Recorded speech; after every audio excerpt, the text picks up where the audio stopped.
မိန်းကလေးတစ်ယောက်ဟာကြောင်လေးတစ်ကောင်ကိုပဲအမြဲစာကျွေးခဲ့ဘူးပေမဲ့ကိုဝင်ဆောင်ပြီးမွေးဖွားချိန်ရောက်တော့လူကလေးမဟုတ်ပဲကြောင်ပေါက်လေးနှစ်ကောင်ကိုမွေးဖွားလိုက်ပါတယ်ဒီမြင်ကွင်းကိုတွေးလိုက်ရတဲ့အမှုထမ်းမိန်းကလေးကကြောက်လန့်လွန်းလို့ချက်ချင်းမေ့လဲသွားခဲ့ပါတယ်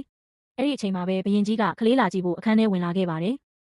မိန်းကလေးကအလွန်ထိတ်လန့်သွားပြီးကြောင်ပေါက်လေးနှစ်ကောင်ကိုမြေအိုးထဲဝတ်ထားလိုက်ကဘရင်ရှေ့မှာဒူးထောက်တောင်းပန်ခဲ့ပါတယ်ဘရင်ကြီးကကလေးပင်မှာလဲလို့မေးတဲ့အခါသူမကကြောက်လန့်ပြီးလိန်ပြောလိုက်ပါတယ်ကျမမွေးတာလူကလေးမဟုတ်ပါဘူးအနံ့ဆိုးတဲ့ကြောက်တုံးတုံးပါအဲ့ဒီအနံ့ကြောင့်အစေခံမိန်းကလေးမေ့လဲသွားတာပါလို့ပြောလိုက်ပါတယ်ဒီစကားကြားပြီးဘရင်ကြီးအလွန်ဒေါသထွက်ကသူမကိုအေးဆက်ပြီးစွန့်ပစ်ထားတဲ့နန်းတော်ဟောင်းထဲနှင်ထုတ်ဖို့မိန့်ပေးလိုက်ပါတယ်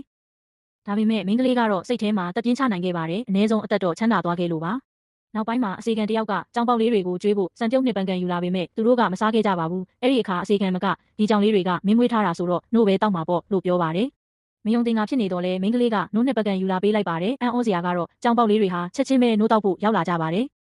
သူမကချစ်စရာကောင်းတဲ့ကြောင်လေးတွေကိုကြည့်ရင်ပျော်ရွှင်နေခဲ့ပေမဲ့စိတ်ထဲမှာမေးခွန်းတစ်ခုပေါ်လာခဲ့ပါတယ်လူဖြစ်တဲ့ငါကဘာလို့ကြောင်တွေမွေးရတာလဲ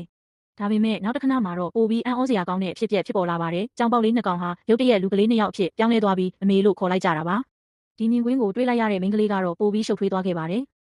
သူမမွေးခဲ့တဲ့ကြောင်ပေါက်လေးတွေဟာတကယ်တော့လူဖြစ်ပြောင်းလဲနိုင်တဲ့ထူးဆန်းသောကလေးများဖြစ်နေခဲ့တာပါ